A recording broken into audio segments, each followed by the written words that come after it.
I can start admitting people whenever you're ready, Stephen. You can start admitting them. Okay.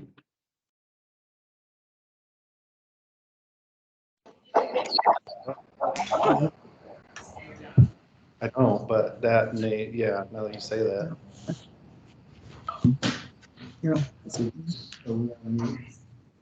No.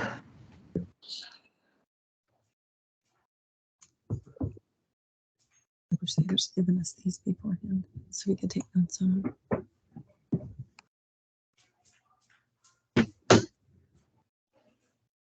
Stupid, they didn't.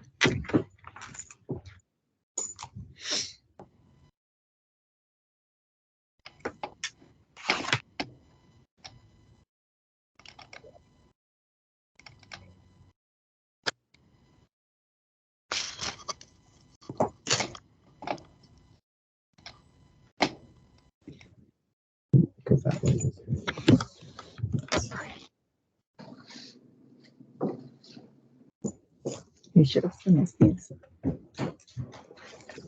Should have sent us these slides now before we could print them off and take them.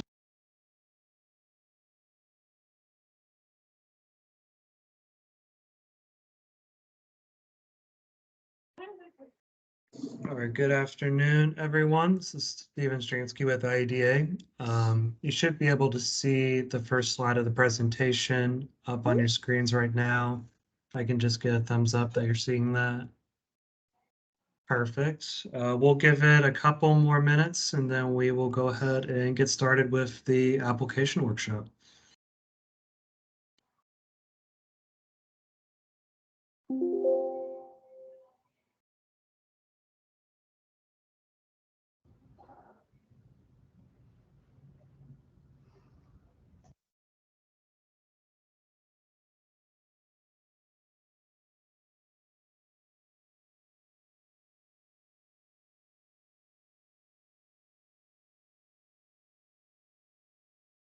Okay, here we go.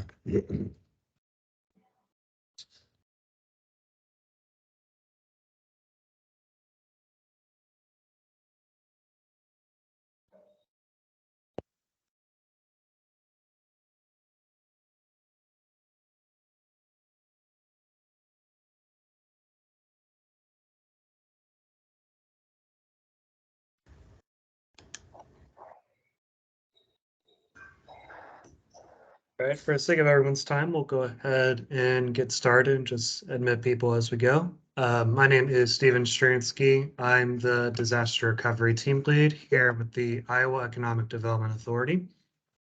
Today, we're going to be going over the application process for our 2020 CDBG DR new housing program, going over some of the key points of the program, some key policies and procedures to keep into mind, as well as some of the application materials that will need to be submitted to the local governments as this application process is prepared.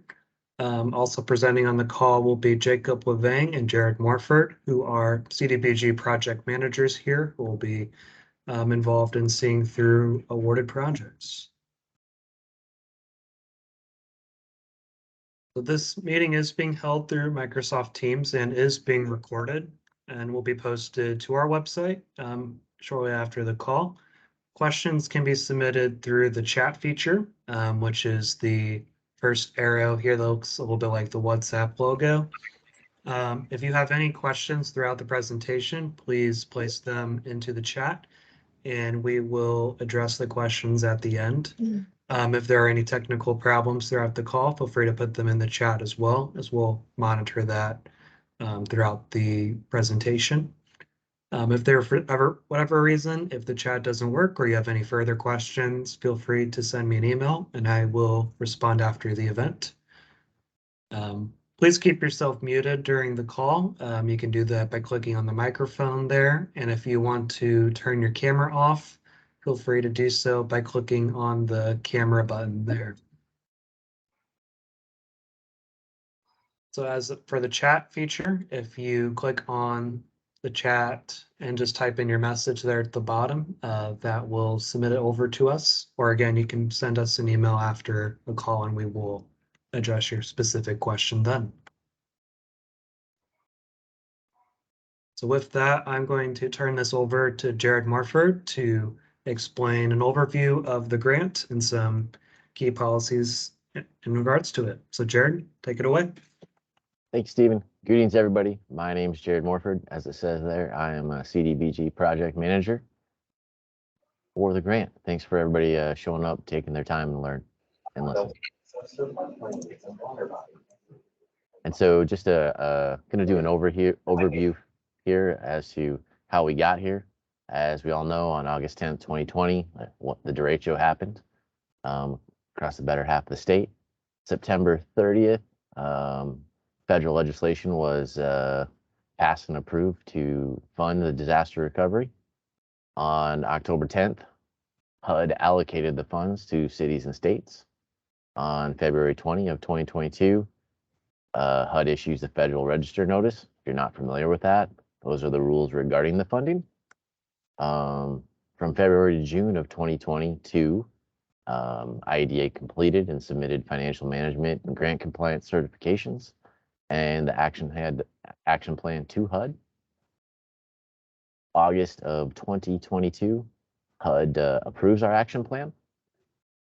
And just recently here in September of 2022, HUD sent IEDA the grant agreement for Director Durham to sign and to execute the grant.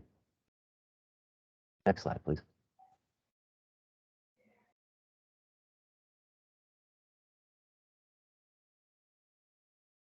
And so break down the numbers here a little bit. The overall allocation is $57.5 million. The mid area, that's the most impacted and distressed area is what that means. But that 80% of the funds must be used in Lynn County. Up to 20% of the funds may be used, I'll say that again, in Marshall, Tama, and Benton counties. There's a mitigation set aside, additional amounts of 15% for mitigation activities that increase resilience to disasters and reduce long-term risk mitigation, complying with this requirement through the mitigation incentive. The national objective is 70% of the funds be spent on activities benefiting low to moderate income residents and areas. And the grant duration is 6 years through September of 2028. So the clock's ticking. And if you want to know more about that, you can check out the Federal Register notice, which is 87 FR 6364. Next slide.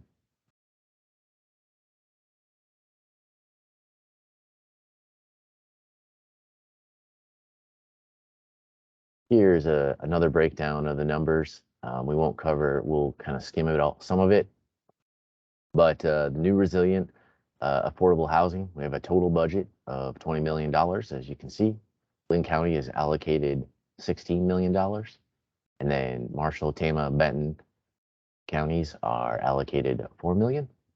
And then resilient affordable housing, rental housing is $18.5 million for a total budget. In Lynn County, the allocation is $15.7 million. In Marshall, Tama, and Benton counties, it's $2.7 million. And then just for the other real quick breakdown total budgets, you can see that $6.1 million for infrastructure and supportive housing, 2.5 for owner occupied rehab, 2 million for a generator program, and 5.5 million for a tree planting program.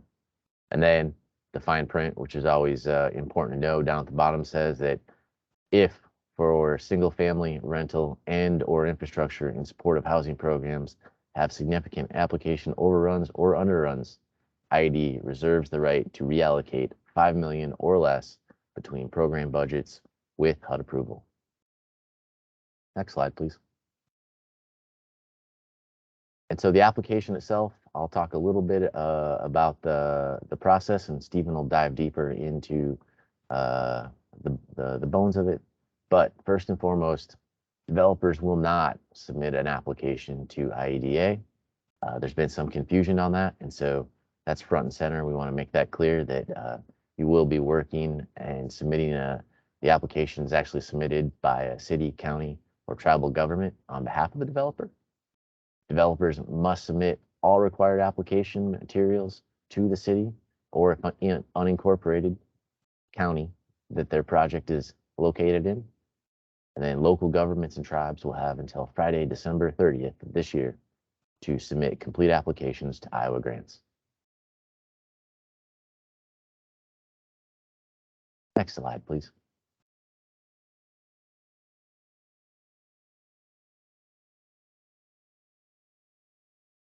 And then just a little bit of terminology here and how it's going to work. So unit of government or unit of general local government, all awards are made to a unit of local government who will enter into a development agreement with the developer if working with a developer. Therefore, the local government is the applicant of the CDBG DR funding. Local councils of government, apart from the city of Cedar Rapids and Marshalltown, all governments must work with a council of governments or an IED approved consultant to manage the grant project. These entities are regularly trained on and responsible for managing CDBG funds and have the expertise to deliver the project. This is a team effort. Most applications will require teamwork for all parties, including municipalities, COGs, consultants, owners, developers, designers, and contractors. Next slide. So if you are within the city of Cedar Rapids, you will be contacting Sarah Buck with the city of Cedar Rapids. You can see her email below there. And Jacob, if you could drop her email in the chat, that would be great. The applications will be due to the city of Cedar Rapids by December 2nd. City of Cedar Rapids will be the recipient of these funds and enter into a development agreement with each developer. Sarah, did you want to take a few moments to comment or add anything? Yeah, thank you. Really appreciate the time. Just to clarify this today. So our application is the same as what the state's is. We've excluded some of the items on there that the city will be responsible for responding to, but you can go on our website today and there is a link to our application. And again, that's cityofcr.com/CDBG-DR, and I'll put that in the chat for everyone as well.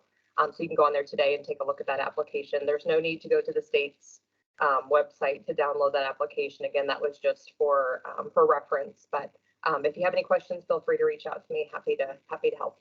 Thank you. All right, next slide, please. Thank you, Sarah.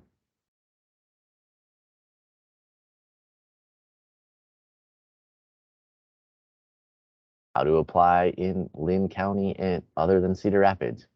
If your project is within Lynn County but outside of the Cedar Rapids city limits, please contact Tracy Achenbach with the East Central Iowa Council of Governments. Her email is there below. They'll coordinate with Tracy on when all the application materials are needed ahead of the IEDA deadline. And the local or municipality, Lynn County, will be the recipient of these funds and enter into a development agreement with each developer. Jacob went ahead and entered in Tracy's email address. Tracy, did you want to unmute yourself and say anything?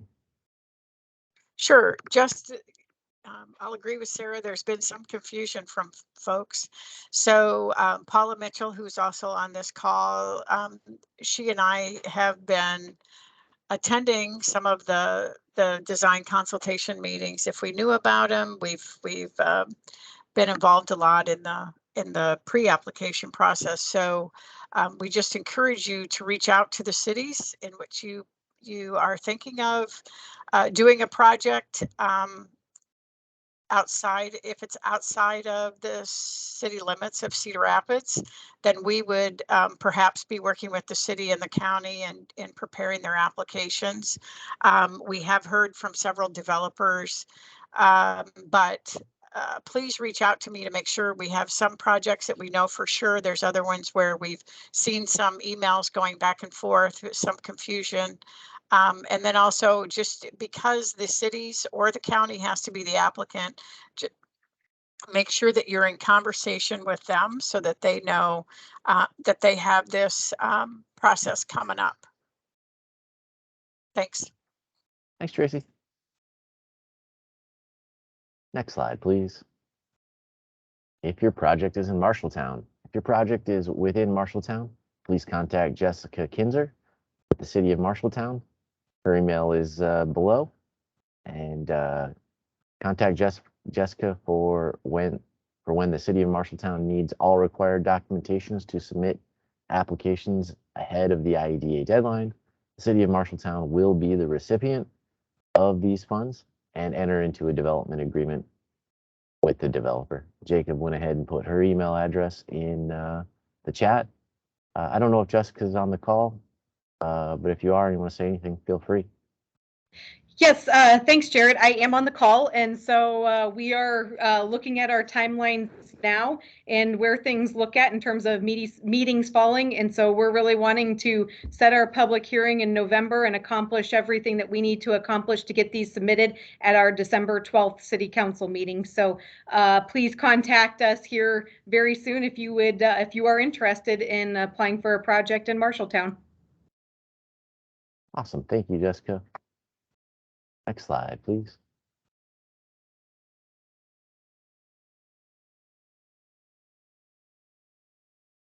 And how to apply for projects in the rest of Marshall and Tama counties.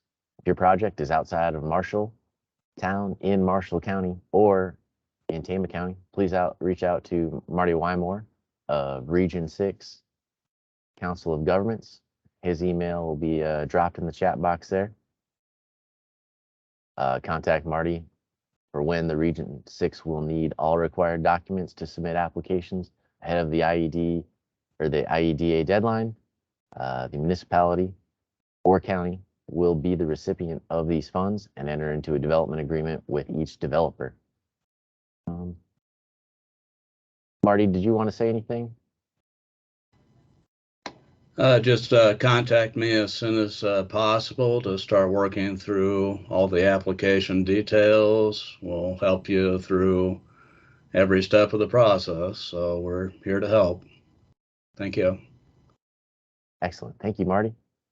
Next slide.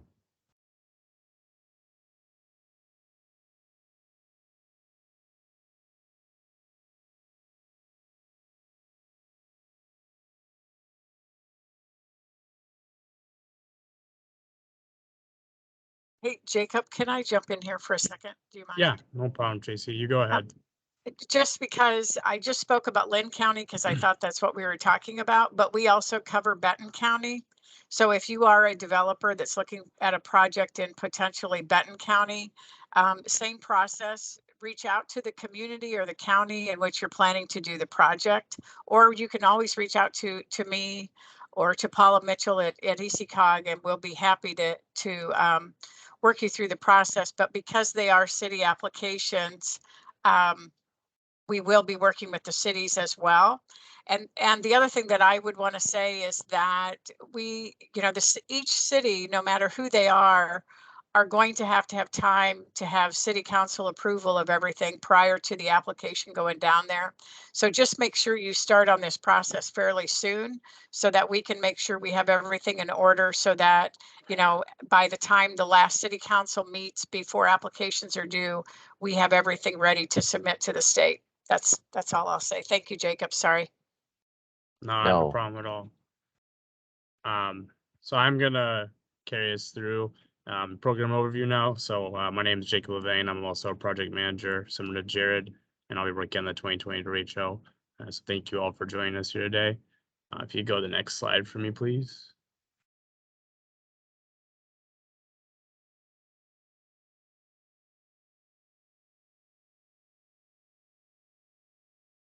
There you go. All right. So as Jared talked about a little bit earlier, our for sale housing is going to be a $20 million program in total. The funds, the construction of new, affordable, and resilient housing for sale of single-family housing units. This will be a competitive application process through your local municipality, as we were touching on earlier, and then only one application per project with development team identified. And then those applications will be scored and ranked in rounds. Towards the end of this presentation, we will go over that scoring criteria, so you'll have a more clear idea of what it is we'll be looking at in particular.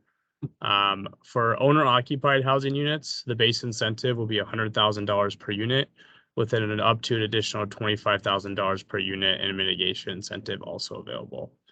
Again, later on in this presentation, we'll break down a little bit more what that mitigation incentive might look like. All units must have access and connection to municipal utilities, including water and sewer.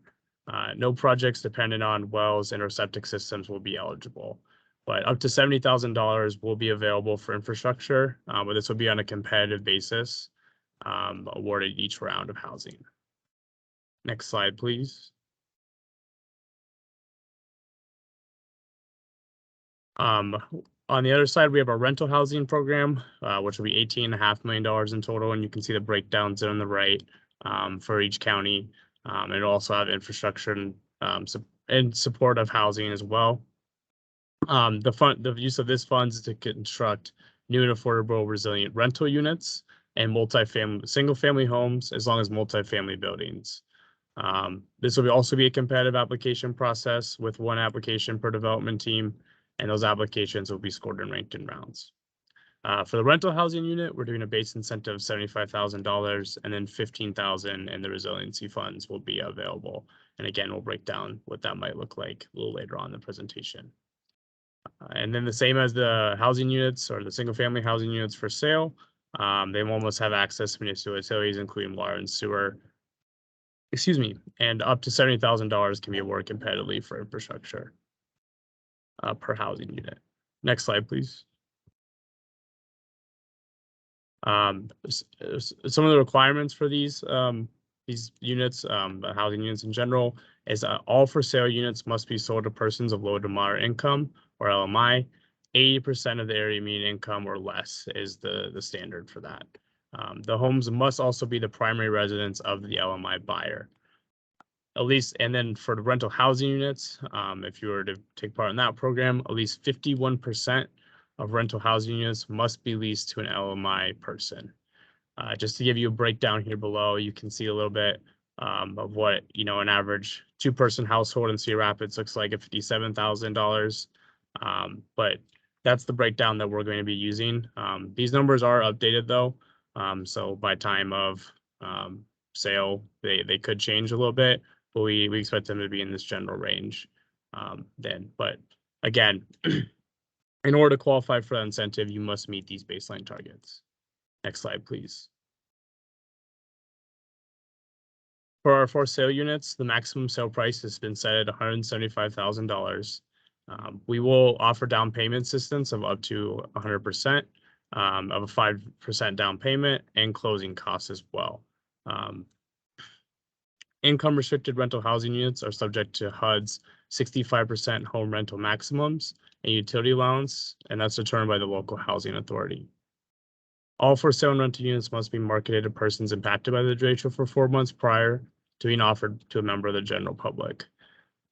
And we'll set some guidelines about what that looks like as well in the future, but that is a key part of this, is that they must have been impacted. First come, first serve on that. Next slide, please.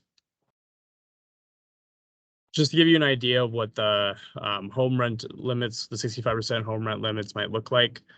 So for example, in Cedar Rapids, a 2-bedroom apartment could be listed at $1,286 a month, or a 4-bedroom apartment in Benton for $1,640. You can see it varies per county here, but we will be able to provide this information to you as it evolves, if you'd like that more in the future. But we just want to give you guys a baseline of what you might be able to create income through this. Next slide, please. For our single family homes, they will have a 15 year affordability period for 1 to 4 units on a parcel. These homes will need to be resold to LMI buyers during that period, or the homeowner will need to repay the state for the remaining unforgivable balance of the housing incentive that was awarded at the construction of the home. We're going to do record that as a monthly receiving lien.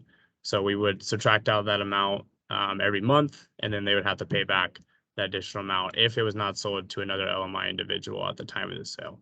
That's something we important. We want to make sure that all these home buyers are aware of during the time. As for the down payment assistance, that will be on a 5-year period, also recorded as a monthly receiving lien. The buyer will need to repay the state for the remaining unforgiven balance if that home is sold within 5 years as well. For our rental units, those will be under a 15-year affordability period for single-family homes, single-family rentals, and 1 to 4 rental units in a project. For those projects 5+ rental units, there'll be a 20-year affordability period, and that will be recorded as a deed restriction and a non-receiving forgivable mortgage.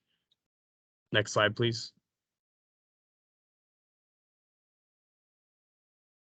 No project site under any circumstances can be located within the 100-year floodplain, and no project site will generally be allowed within the 500-year floodplain for this program. Exceptions may be granted for the 500-year floodplain, but that's only if flood control structures are built or to be completed by 2024. Otherwise, structures must be flood-proofed or elevated to the base 500-year flood elevation or 3 feet above the 100-year flood elevation, whichever is higher. Next slide, please. Excuse me. Conversion projects are allowed if the following is met. The space is not currently or is not recently being used for housing. We're going to have a unit maximum of 4 sale developments at 25 units and a unit maximum of 50 units for rental developments. The developer also must own or have an option to purchase a site through April 30th of 2023 at the time of application in order to be eligible. Next slide, please. What also will be required of all these projects is the Iowa Green Streets criteria. This is a green building standard that follows much of the Enterprise Green Community Standard, but has been adapted to Iowa specifically. Baseline requirements are the minimum to complete. However, projects that incorporate more green elements will score higher. Green Streets includes universal design. Waivers can result in fewer than 5% of units must be ADA accessible, but no fewer than 2% of units may be accessible to persons with hearing or vision impairments. And then if you have any questions, you can contact Jeff Geertz at IDA, and he's our Green Streets expert. Many of you who've had design consultations have probably already been in contact with him, but he can answer any questions that you may have. So next slide, please.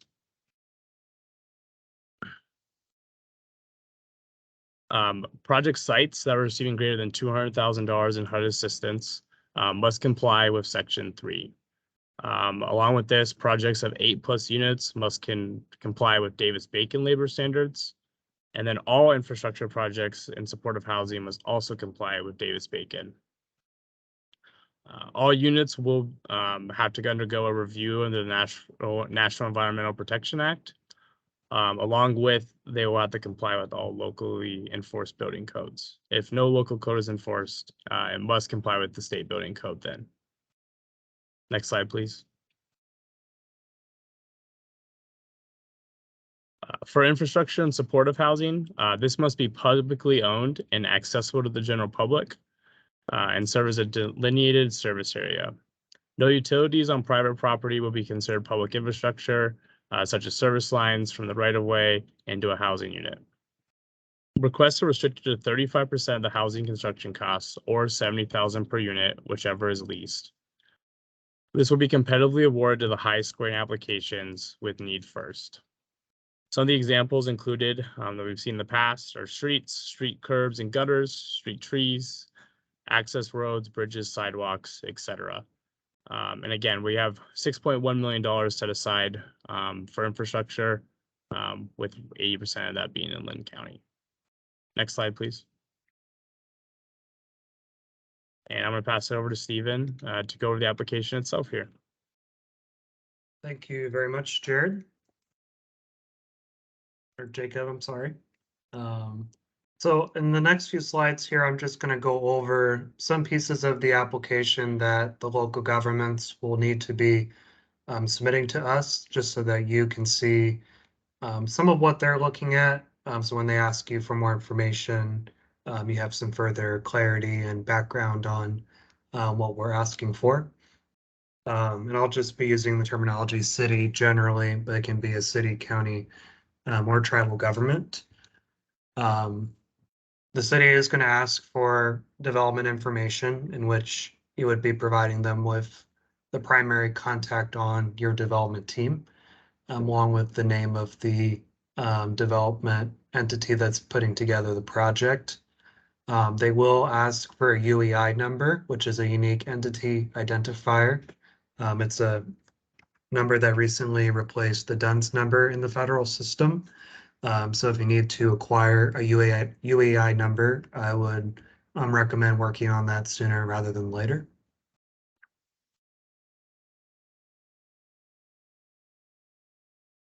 So they will also be looking at the type of project, its location, the number of units, the number of mitigation incentive requests they will be asking for. They'll look at how you put together, and they'll look for information on the utility allowances, which they should be able to provide from the local housing authority. And basically a breakdown of the rents that you are anticipating to charge. Now, we do understand that could change by the time these projects get built, but what your baseline estimates are, whether they're the maximum rents allowable under our program or if they're an amount lower than that.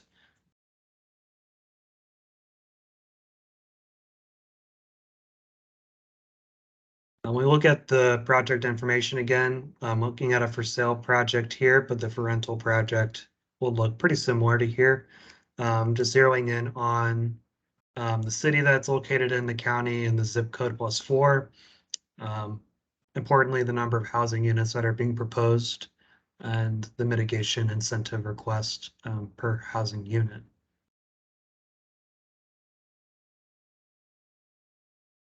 When looking at infrastructure and supportive housing, again, these are streets, sidewalks, multi-use paths, and many necessary infrastructure that'll be turned over to the local government after the project completion. If you are requesting that for your project, you will need to put in an estimate of what those costs would be.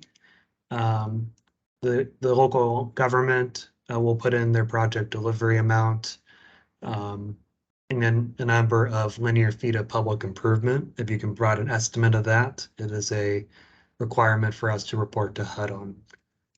We'd ask that you provide supporting documentation for any estimates for putting together that infrastructure, and the local entity will put in their project delivery amount, which is basically the local cost for administering the project, such as doing environmental review, staff time, Davis-Bacon compliance, etc.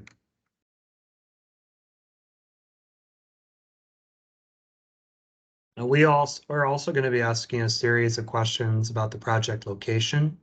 So your local contacts may ask you about, is the project located in a 100-year floodplain? Is it located in the 500-year floodplain? We'll ask for a map from FEMA, then with the site indicated. That's just a quick Google search to type that in, and you can pop down your location. We'll try to put a link in the chat to the FEMA flood maps to help with that. If this project involves demolishing an existing structure, and if the project's identified in an Iowa Great Places agreement. Looking at the ID application workshop, congratulations, you're here right now. We would just denote that on here that you attended the application workshop. If you have had a design consultation, we do strongly recommend those consultations. And if you're still in need of a consultation time, let me know and we can get you on the schedule. But we would ask for the date of that consultation. And then if there were any recommendations for how the project could be improved to better meet the Green Street's requirements, we would like to see how the project is incorporating those to generate the most compliant and resilient housing developments that we can fund through this disaster recovery grant. If the developer does not already own the site, we would ask a question about if there's an option and if it extends through at least April 30th of 2023. We ask April 30th of 2023, just to ensure that the project gets through the environmental review period, which could last a couple of months. You're not able to execute options or purchase land if you do not already own it until after the environmental review is completed and IDA releases the funds to you for use, is what we'll be calling release of funds. So that's why we ask these questions here and provide that specific date.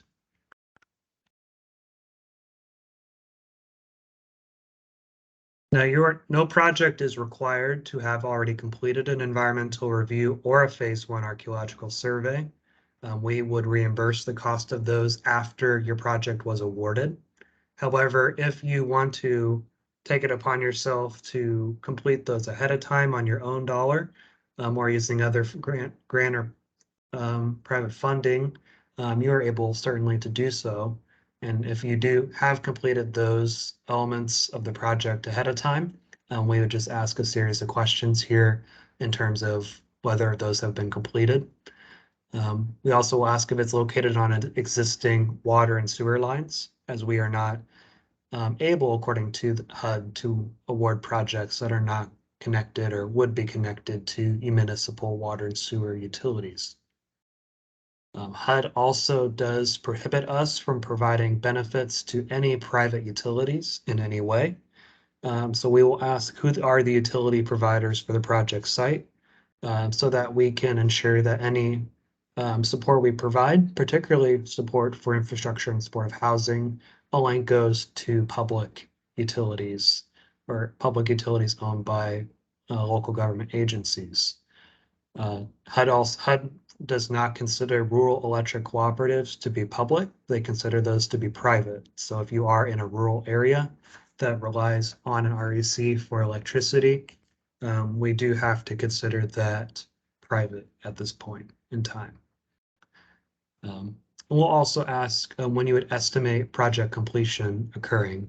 If you're putting together your project and your timeline, you could logically assume that environmental should be complete by the end of April, hopefully sooner than that. And then timing out your project after that is when you would be able to start construction and sign contracts and get your materials together. So looking at April timeline on forward, when would you expect to complete your project?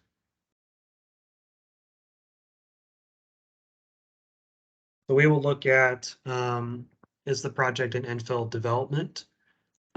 We will also look at if it's within a half a mile of a bus stop or trail, park, or open space.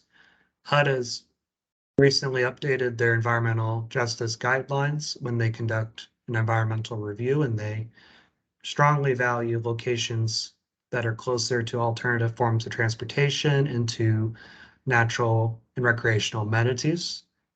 So we are incorporating that in the application now so that we can get ahead of that review issue going down the line.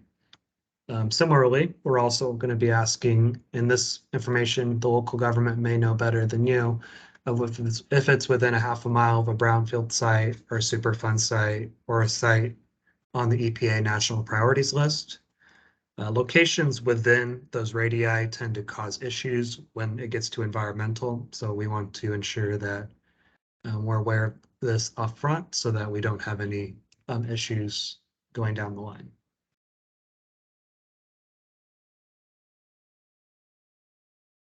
When we look at the budget, this is a budget that will have this city or county will have to enter into Iowa grants. But you'll be when they ask you for information on your budget, they may ask for what the IDA contribution would be, which that would be the CDBG DR assistance.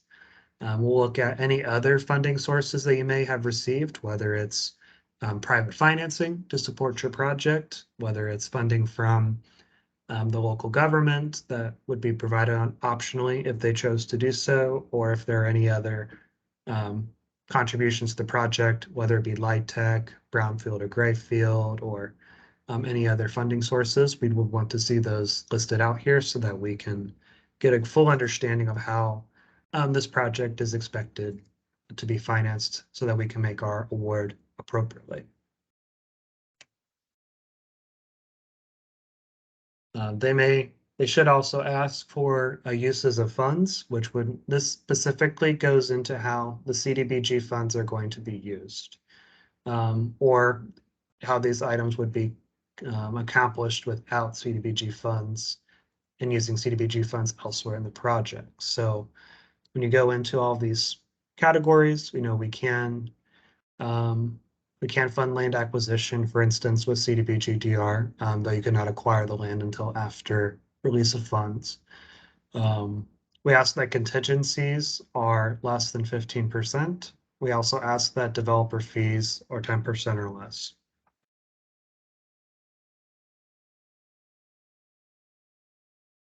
So Jacob earlier discussed the mitigation incentive, and Jared gave an overview of why we have to do that. But in looking at it and how we will implement our programs, we do have to spend 15% of our grant on efforts to mitigate against future natural disasters. And we believe that incorporating those into housing is one of the strongest ways that we can help protect communities whenever the next disaster hits. The Cedar Rapids area and Marshalltown in particular are no strangers to destructive natural disasters over the past few years, and we want to help ensure that the homes funded under this program are not going to be as vulnerable to future events that occur. So we have outlined a set of specific items that would qualify as mitigation activities. We'll be reporting these activities differently to HUD in our reporting system, so that's why we're breaking these out. So looking at these were all incorporated from the Green Streets criteria. Some of these are baseline items in Green Streets, and some of them are optional. But we will be pulling these out separately. So these will be paid for in addition to the general incentive being provided, whether that's 75,000 per unit for rental or 100,000 per unit for sale. So looking at the first item here, this would be new residential construction projects. So all projects in this program are required to construct a safe room if they do not have a basement. Now, we would provide the funding in addition to your base incentive to construct that safe room. If you have a basement, you can also apply for this to incorporate a safe room. So if you want to put a safe room into your property, whether or not you have a basement or not, we can pay additional funding for that safe room. Now, the safe room will be built to FEMA standards, which we'll drop into the chat here, a link to where FEMA describes some of those standards for constructing a FEMA safe room.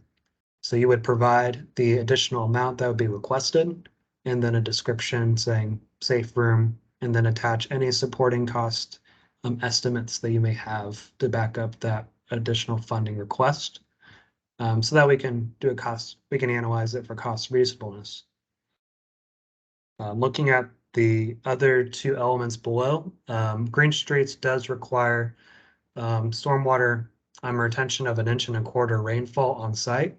Now, we will provide additional funding to meet that, since additional stormwater management on site helps to prevent damage from flash flooding events in particular, but also general flooding events as well.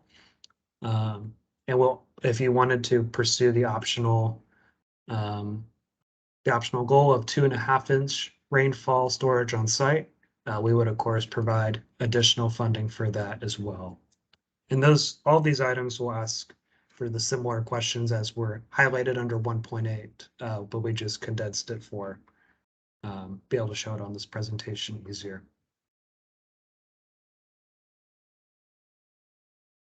One of the things that the Federal Register notice, which are the rules that outline this funding, require us to do, in addition to a green building standard, we are required to have a home energy efficiency standard, which we typically do through HERS rating.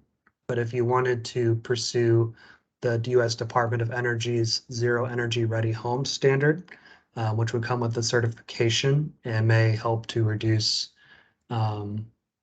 could reduce further cost to the homeowner or renter of the property, we would provide additional funding in support of that.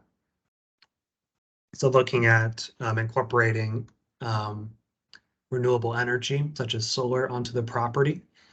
If you want to look at getting into zero energy to the home in total, that's a standard from the Department of Energy.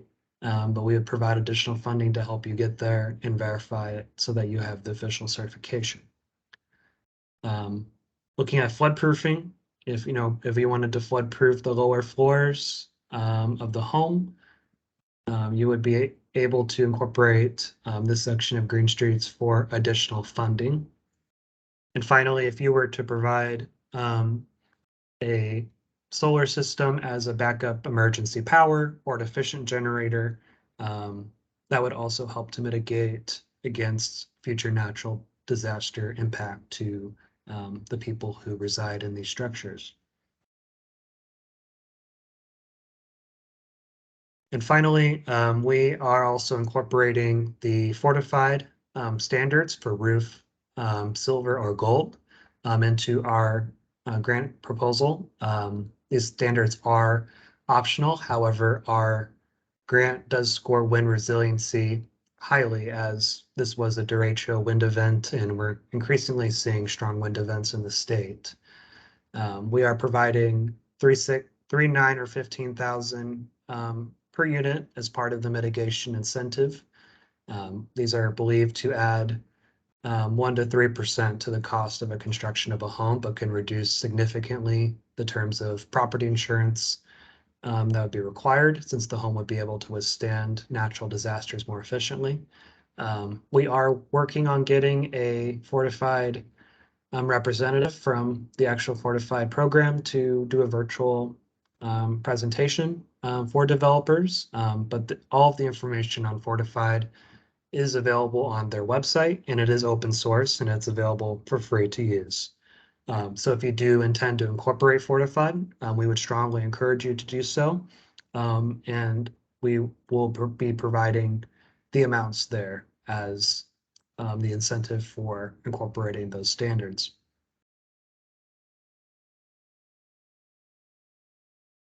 We're looking at the required attachments.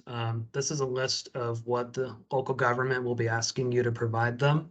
Some of these forms that are for the local government to fill out themselves, as it looks at, especially when we get into resolutions of support and fair housing. However, some of these items are, they'll need your help on. So I'm going to go into a few of those items here in the next few slides. So each city does need to have a resolution of support, whether it be from the city council, the board of supervisors, or tribal council. You as the developer don't need to coordinate this. That'll be up to the local government to collect that from their own council. But it's important to note that cities and counties or tribes are not required to submit applications, and it is up to their elected officials to decide on whether to submit an application on behalf of a developer. And we get that go ahead through the resolution of support that is passed. So work with your local city or council of government on getting your materials submitted, as they have different dates of when they need to get the resolutions of support. These two attachments are for the local governments to complete. They are necessary legal jargon as required by HUD.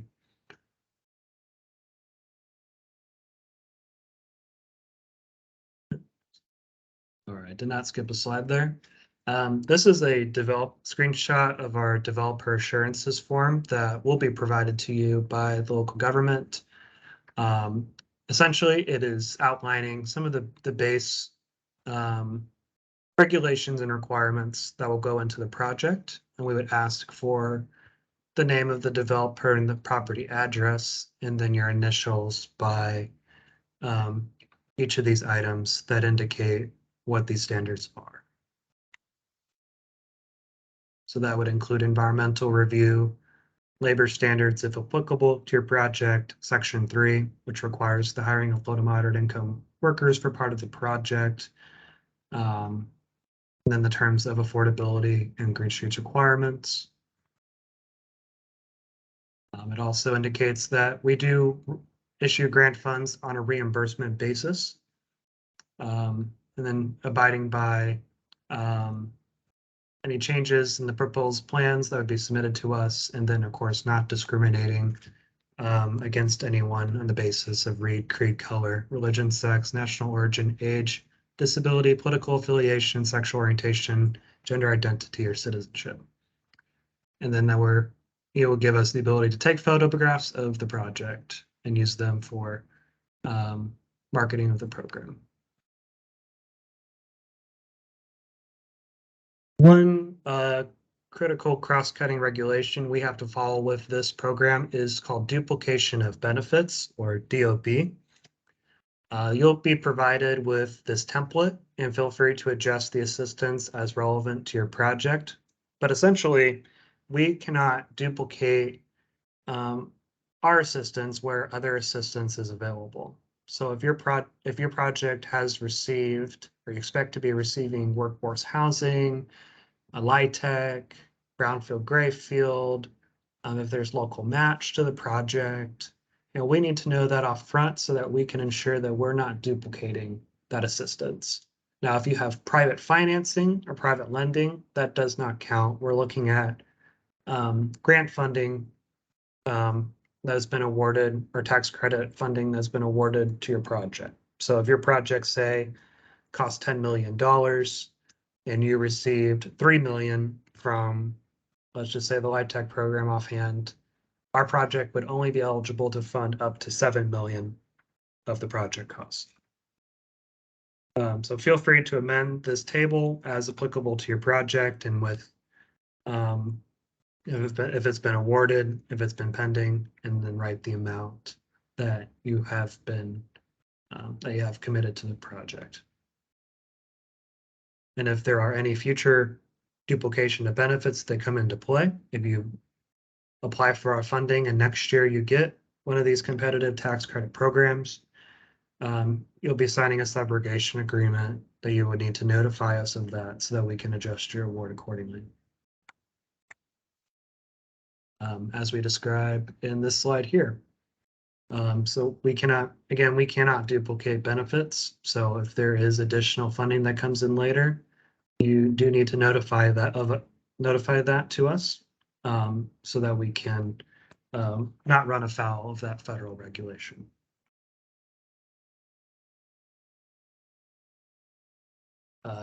City will need to be complying with HUD's affirmatively furthering fair housing regulations. The city will provide a brief outline or plan on how they intend to comply with that rule. It's essentially looking at how they do outreach to members of the community, particularly members of the community in protected classes or who may not speak English as proficiently. So they may reach out for some assistance there, but likely they will work on this on their own.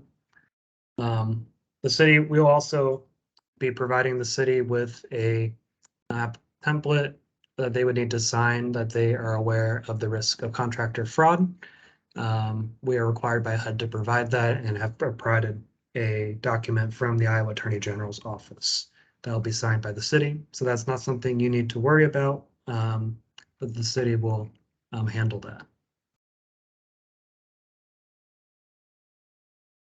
If you do take a look at the screenshots or take a glimpse of the application on our state website, again, that is just for the local governments to complete, but if they are working with their council of government or their own staff, they do not need to worry about procurement for project delivery. But the city or county or tribe will provide a staffing plan so that we can help us understand who is working on the project and how we can get a hold of them. And then as time goes on and people move on to new roles, who's going to step in to fill in for that capacity. That is not something as a developer you would need to worry about, as you'll provide a development team outline, but I think it's important to know what's going to be submitted on your behalf. This is the Green Streets Development Plan and Checklist, which is Appendix A of Green Streets, which has been, the link has been provided in the chat earlier in this workshop. You will have to provide this with the application, and the local government will definitely be relying on you to work with IDA on getting this put together. This is just a screenshot of the spreadsheet. There is a PDF version of it as well, but I would recommend using the Excel version as it's a lot easier to type and make edits and visualize how it's all fitting together.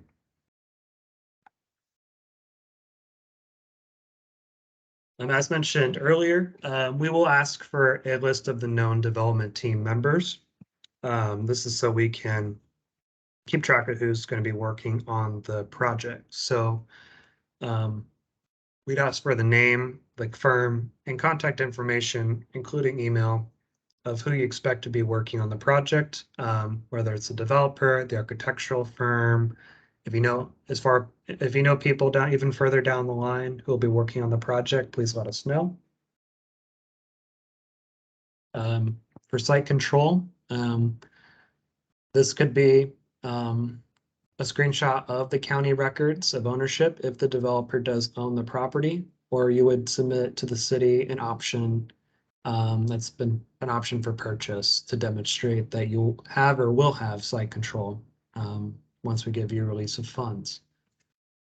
And then looking at zoning, if the property is not already in a zone that could accommodate your development, we would just ask for a statement from the zoning authority, whether it's the city or the county, indicating that there are no anticipated problems doing a rezoning if the project has been awarded funds from IDA.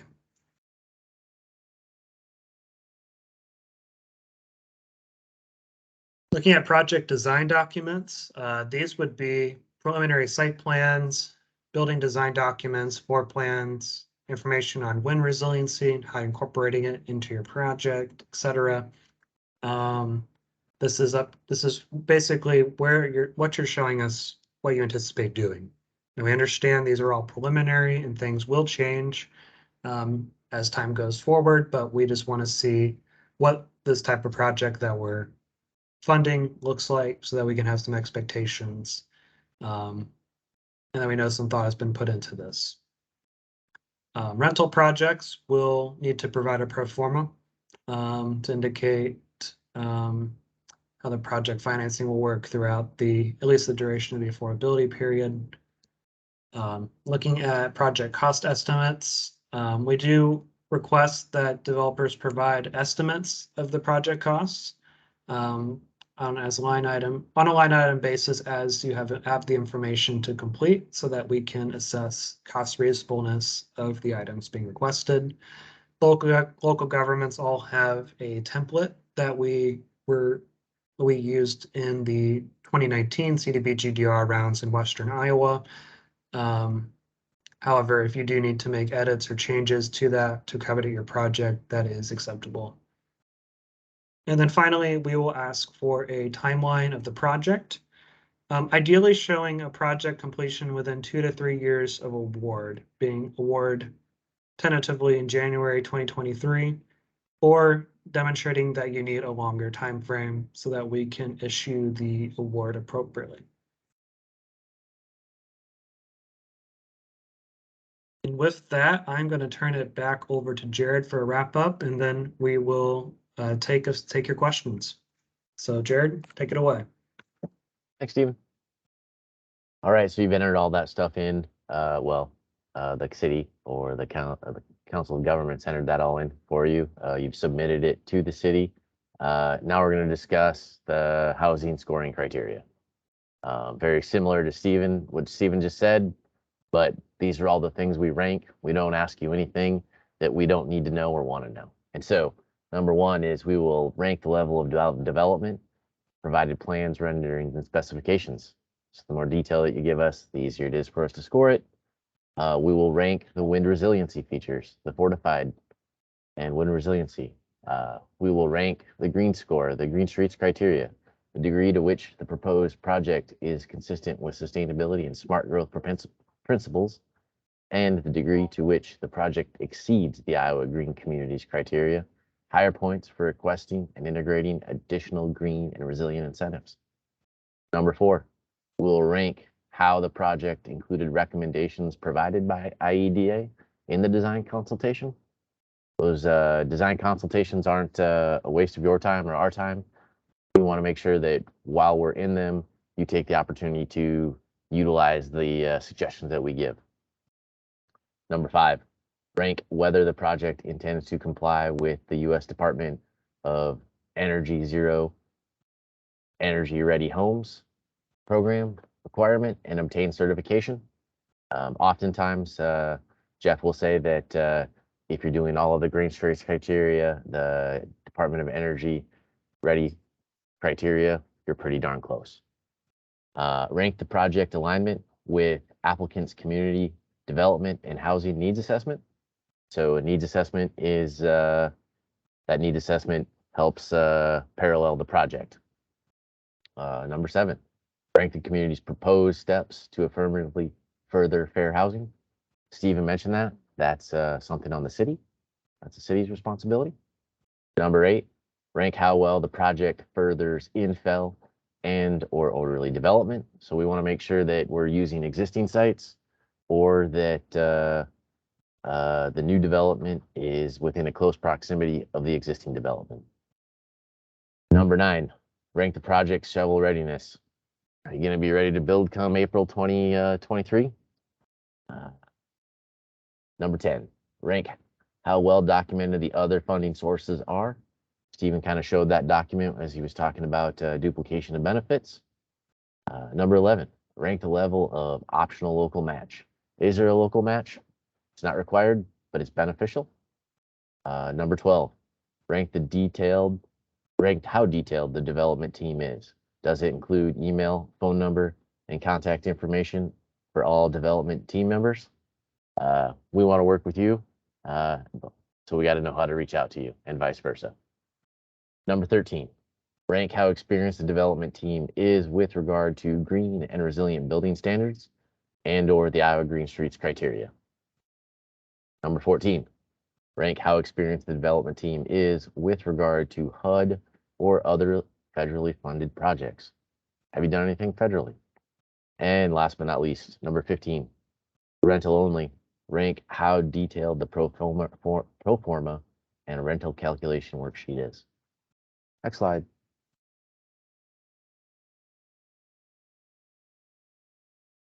And so we've mentioned this before, cities, counties, and tribes will submit the application on behalf of the developer. Developers will not submit applications in Iowa grants. IED will only review applications submitted by cities, counties, or tribes. And all entities apart from the city of Cedar Rapids and Marshalltown must work with their local council of government or an IEDA approved consultant. Here in the city of Cedar Rapids, you will be working with and the city of Cedar Rapids. Here in the rest of Lynn and Benton counties, you will be working with Tracy Achenbach. Here in Marshalltown, you'll be working with Jessica. And if you are in Marshall and Tama counties, you will be working with Marty Wymore and Region 6 Council of Governments.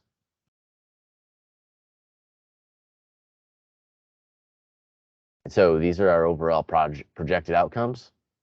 For sale new homes, 137 new for sale home units. And for the rental program, we intend 194 rental housing units. Those pictures below are some of our past projects.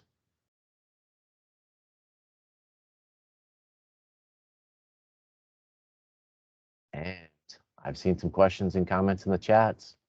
Now is the time to put some more in there. Stephen, you want to start off with those? Yeah, Jared, thank you very much. We're going to start with questions in the chat, and then we will go to asking for audio questions. So We had a question earlier in the chat about, does single family housing exclude duplex condos? The answer to that is no. It is confusing to how we all speak in real everyday life, but to HUD considers single family housing as being 1 to 4 units in a parcel. So that can be a regular, what we consider a single family home, or that can be a duplex, triplex, or fourplex. HUD would consider that to be a single family home. So if you were to build 1 to 4 units on a property, as long as they're all individually sold off, we would provide an incentive per unit, but it would be a single family home. Now, if you were to rent those off, if you had 1 to 4 units on a parcel, you would be subject to the 15-year affordability period. But if you had 5 or more units, you'd be subject to the 20-year affordability period. And that is unfortunately a requirement in that HUD has given to us that we do not have flexibility on. Looking down further in the chat, the city of Cedar Rapids did provide a list to their website. So if you are going to apply for a project in Cedar Rapids, please submit the application that's been posted on the City of Cedar Rapids Disaster Recovery webpage. We had a question about whether ADA accessible means ADA to the entry door threshold and ANCI within the unit. Our projects tend to follow the universal design as part of Green Streets, but we cannot waive, we can waive parts of that away, but we cannot waive down to at least 5% of units in a project of 5 or more. So if you have a project of 5 or more units, at least 5% of those units need to be ADA accessible, built to the federal ADA accessibility standards, and we can provide some more information after the call of what those base requirements are according to the federal guidance. An additional 2% of units would need to be designed for people with visual or hearing disabilities. So if you have 5 or more units, those are federal requirements that we cannot waive. Looking at, we had a question to clarify whether or not projects are allowed in a Lynn County REC service territory. They are allowed in the entirety of the 4 counties that we have opened this funding to with HUD's permission. However, if you are providing infrastructure in support of housing, so if you're bringing in roads, water, sewer, those sorts of utilities, we cannot reimburse you for the cost of bringing in electric service as well, because that electric service is being provided to what HUD considers to be a private utility. But if you were to bring in the publicly owned utilities, generally that's water and sewer, we could reimburse the cost of that. You would just be reliant on paying the cost of electric, which tends to be a privately utility in Iowa, or broadband certainly is typically a private utility.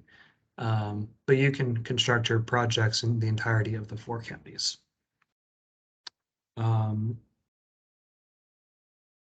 We had a question from Tracy on, is the developer the co-applicant on the subrogation agreement? Yes, that is the case. They are the co-applicant on that. Can you explain the weight? Another question of, can you explain the weighting given to each of the scoring criteria? It is 5 points. It's given to each of the questions. Does Uber qualify as dial a ride? Well, I think if you, within the city of Cedar Rapids and the Cedar Rapids Metro and Marshalltown area, there should be a bus system that is available. In the rural areas, the council of governments typically have a dial a ride bus service. Now, if they have an agreement with Uber to provide discount rides in lieu of those public transit services, that would count. But if it's Uber at the market rate, I don't see how that would count. We had a question on how can projects be shovel ready in April if we can't bid? I mean, that is a good point. We don't mean that you're ready to break ground in April when release of funds is given to you, but we would mean how shovel ready are you once we give you release of funds? So if you can get started sooner on after we approve your environmental, if you could get started on going out for signing contracts with contractors, getting supplies, applying for building permits, etc. That's what we mean. We don't expect construction to begin on the day that we give you release of funds. So just as looking at your timelines will most likely define how shovel ready your project is, just given what you're expecting. Is it also, we had a question on, is it possible to start the environmental review after the application is submitted? You can start an environmental review at any point, but we cannot reimburse the cost of that until after the project is awarded. So only expenses incurred after the award date of the project can we reimburse. And between the award date and release of funds date, which release of funds date is after environmental review is complete. So in looking during the environmental review period, all you can incur preliminary designs, preliminary engineering work, and of course the cost of completing the environmental review in the phase 1 archaeological survey. But you cannot do any construction related activities during that time period. But if you incur any of those preliminary design costs or environmental or phase 1 archaeology costs during that time period, then we can reimburse that once they've been incurred after our award date. And we did not mention it in the presentation, but for those of you who have worked on projects in Iowa that involved in a new construction and a phase 1 archaeology review, IDA has a separate agreement with SHPO where IDA reviews phase 1s internally. So instead of a 30-day turnaround, we will probably get back to you within a couple of days. So you will not have as long of a process of getting your phase 1 approved as you would with other programs if you're going through CDBG DR at IDA. Do funds have to be committed before submitting this application, or can they be proposed? They can certainly be proposed. That is certainly acceptable. If you have any documentation of that they've been proposed to you, whether it's based on award or waiting your response, feel free to submit that to the local government, include that. But once they are committed to the project, if they are of a higher amount, you would need to let us know in case there are any, if we may need to reduce the award or not. If an applicant has more than one entity, can individual applications be submitted per entity? Yes, you can submit if you have different entities under your development team that want to submit multiple applications, you are free to do so with the local government's permission. So it's up to the local government to decide to support applications. So you can, if you want to apply for multiple projects in the same or different jurisdictions, you are able to do so. But you will have to do a lot more work, and the local government will have to do a lot more work if you're putting in a lot of applications across the same jurisdiction. So I would encourage you to work with them on what makes the most sense for them. Can you provide the FEMA information for a storm shelter for more than 2 family homes? Which isn't, the link I guess we provided was only for a single family home. We have just toured a project last week in which a apartment building built a FEMA storm shelter. I certainly know where I'm going in Southwest Iowa whenever there's a wind event. So we'll provide that information here after the call. Does the tarring of a basement qualify as floodproofing? I do not know that question offhand, but Autumn will get back to you on the answer to that. And and we can send out a Q&A after the call with answers so everyone would know. But we do describe that further in the Iowa Green Streets criteria of what floodproofing entails. We had a question as well on how is density calculated. I'm not exactly sure what that is in reference to, and it looks like Autumn has just walked away. I can see her camera, so we'll get back to that question on the verbal session. We had a question on please confirm the documentation process needed as this project advances from preliminary design through construction. So if your project is awarded, you can go through the preliminary designs to get your project to work on designs and kind of have more somewhat visualize what the project will look like, but you cannot do final designs or final engineering designs until you have release of funds, because HUD would consider that to be what they call a choice limiting action, which limits by establishing final designs, by closing on the purchase of the property, by platting the property officially. Now you can have conversations with the planning commission and the city on what the replatting would look like, but you cannot officially plat it. We have a long list of guidance on what those actions that you can and cannot do during environmental review. The interpretation of those has somewhat changed over the past couple of years with a new HUD representative who oversees our projects.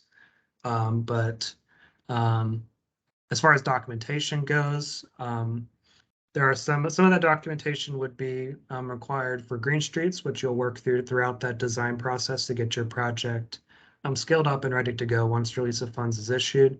And that documentation will be provided to IDA through the city. So we'll get into more of that with the workshop after award so that we can walk through what those specific expectations are. Tracy had a good point of bringing up that people who may be proposing projects outside of the cities that provide transit services, they can reach out to their local council of government to learn about dial-a-ride services. Throughout the state of Iowa, the councils of government provide transit services at low cost to rural areas through a dial-a-ride service typically. So EasyCog provides that in rural Benton and rural Lynn counties. And Region 6 will provide that in Tama and Marshall counties. So feel free to reach out to Tracy or Marty for more information on that to incorporate in your application. 1 second here as I get some water. Megan asked a question of, is the reimbursement for the environment tool within the 90,000 per unit or in addition? We typically pull that out of project delivery costs that are awarded to the local councils of government in the cities. But if there were additional costs, that would come out of your base housing incentive. So that would come out of the $75,000 or $100,000 base incentive, depending on if you're applying for rental or new construction. We had a question, how final do site building plans need to be for application submittal? I would say that is up to you in terms of what you're able to get accomplished in this short time period. But essentially, we're just trying to see what the project's going to look like or have a base understanding of what you're going to be proposing. Now we know the layouts may change, particularly in terms of the environmental review. You know, if you find a wetland or you find a Native American burial ground on part of your property, things are going to change. But we want to ideally see a general concept of what the buildings will look like. We want to see how many bedrooms you're incorporating, because we don't want to award an application that's doing 3-bedroom units and then all of a sudden you just change it to studios. That kind of changes this project significantly from what we were submitting. So just have at least a site layout. You know, it can be somewhat rough, but as final as you can get it, the better for us.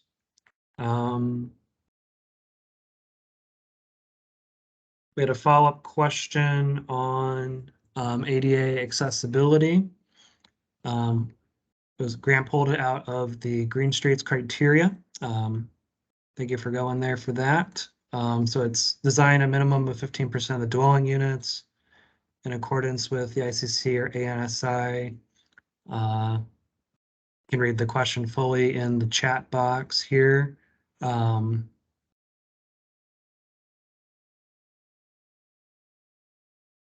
Difference from code minimum. I'll have to research this question more and get back to everyone on the answer to that question. I had a question on, so does the developer have to submit a phase 1 environmental? And no, you do not need to submit an environmental or a phase 1 at the application stage. However, if you are awarded, you will be required to complete an environmental review in cooperation with the local government that you're awarded with, and the phase 1 archaeological survey, as those are required to complete review under the National Environmental Protection Act. But a question on when projects have to be completed. Waiting on additional funding awards may delay starts past April.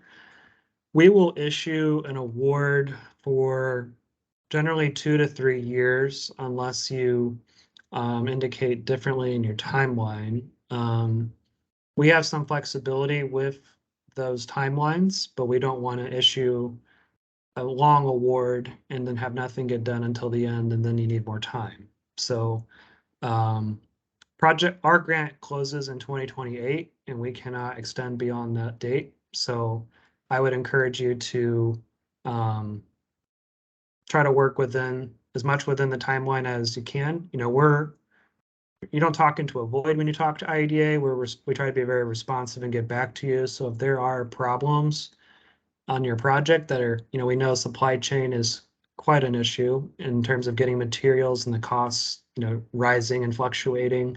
So if your project is in need of an extension beyond the timeline that we give you, whether it be 2 or 3 years, you know, keep us posted, keep us updated. You know, we'll work with you because we want to see these projects completed. And if we need if we need additional 6 months or a year, you know, we can work on that.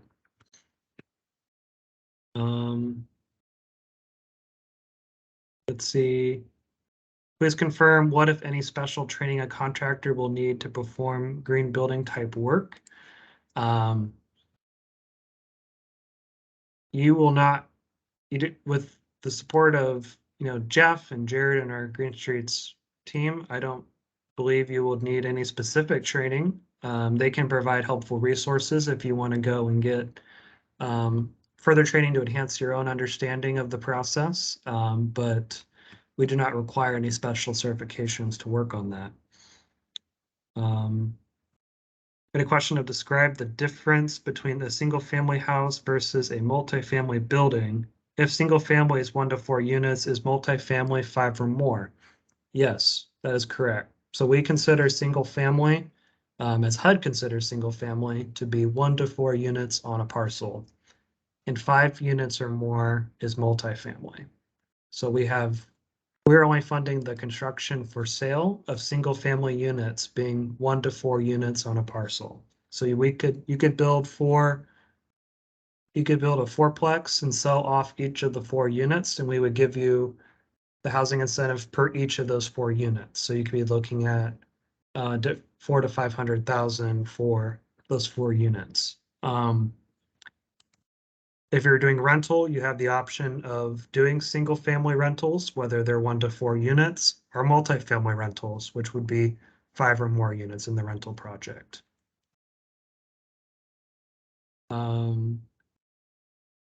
I guess, Autumn, we had a question you had asked earlier. I think you were out of the room. I can see your camera up here of all people. You asked a question about density. Can you explain more of what you were asking there?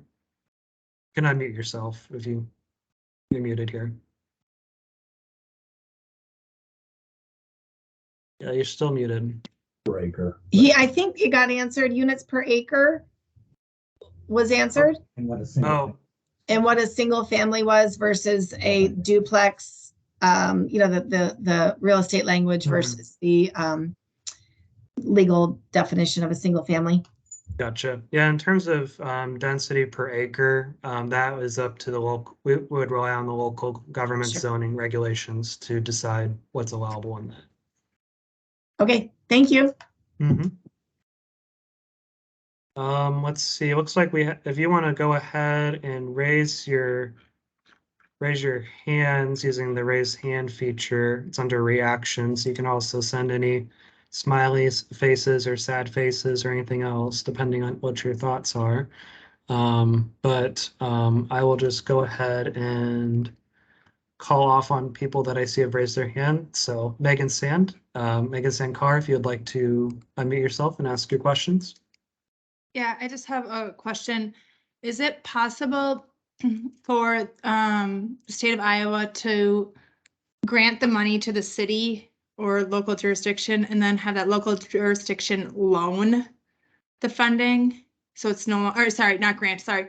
It'll be a loan, but the issue is with combining it with low-income housing tax credits, there could be a taxable event and a basis issue. So what I'm wondering is, can it be forgivable to the city, but not between the city and the recipient or the developer, it would not be forgivable? Is that possible to structure it that way? I can check into that on our end, but typically as it's awarded, the city enters a development agreement with the developer, and it's forgiven once the units are all at least 51%, or once we meet our national objective, which is 51% of rental units or all the units are sold to LMI buyers. At that point, the loan is forgiven between the city and the developer. It's a zero interest loan. Well, on the rental side, it's a 20-year, so it's not forgivable until after that 20 years is what I read. That's correct. Yep. So that would be the separate affordability requirements. You're asking about. I mean, the that. issue is, so Mhm. like, if you're doing a larger apartment building, let's just say, I Yeah. mean, it's a taxable event of millions of dollars, potentially. Right. I mean, If I'm it's not sure. forgivable, on top of if you combine it with low-income housing tax credits, that has to be taken out of basis. And so you're Mhm. reducing your tax credit potentially, depending on how your deal is structured.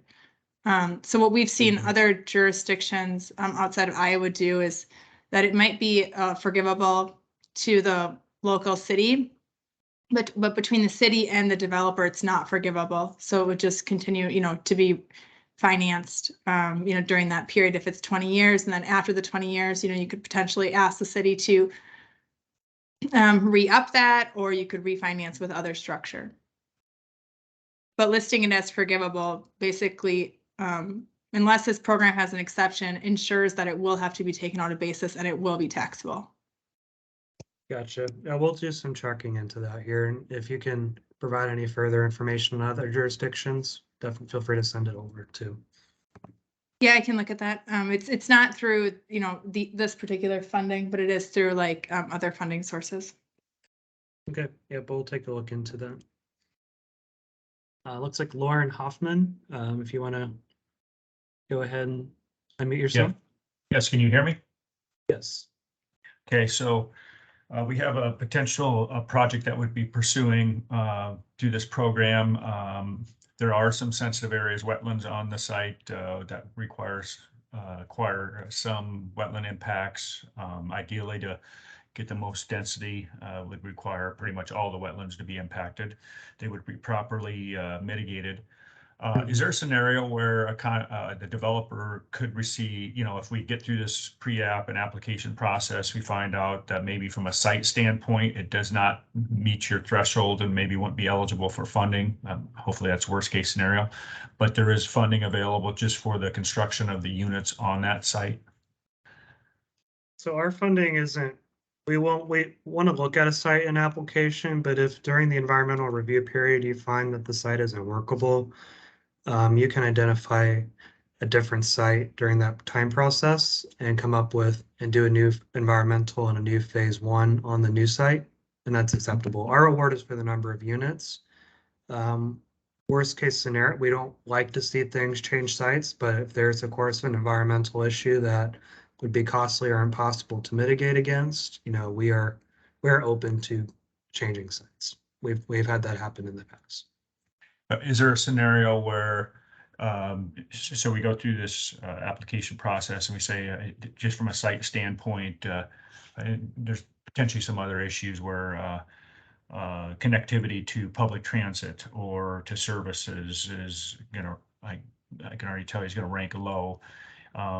Is there a scenario where from a site standpoint, they don't get any reimbursement for the public improvements like the street and the sanitary and water, but they would, we got platted lots that are outside of obviously outside of the floodplain, outside of the wetland areas. Is there a scenario where the units themselves would be eligible for, the single family homes would be eligible for some participation?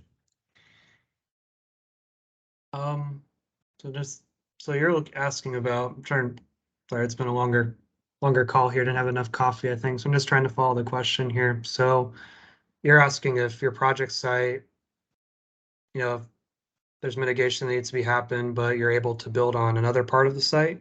Yes. Mm-hmm. Yeah, that is acceptable. I mean, Yeah. if you need to change your development plan and just locate on a different part of the site, if you have to build less units, we will reduce the award accordingly, since it's on a per unit basis. If you have site issues and you need to change, between if you need to change some of the units to rentals, if they're for sale, or vice versa, we can work on adjusting the incentives accordingly. Yeah. All right. Thank you. Mm-hmm. Right.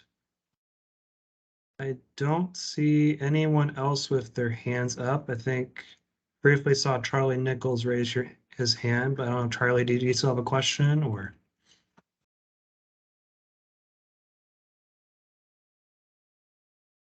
Guess not. Are there any other thank you, Charlie, looking for the smiling. Are there any other questions or that we can help you with here today? Yes, Megan. Sorry, you may have covered this or maybe in an email, but the new deadline is end of December. When do you anticipate awards? We would anticipate awards in January, and we'll start reviewing applications right when we get back after the new year, and hope to have an award decision by the end of the month, just depending on when we're able to get into meetings with the people who need to make those decisions. Thank you. Mm-hmm. All right, well, as you can see on the screen, there's our email addresses. Feel free to send an email to us if you have any further questions, but I look forward to working with you all throughout this time. Thank you very much for your interest in applying for new housing under this program, and I'm very confident we're all going to help the area recover resiliently and with more affordable housing from the 2020 Derecho. So thank you very much and have a good rest of your day.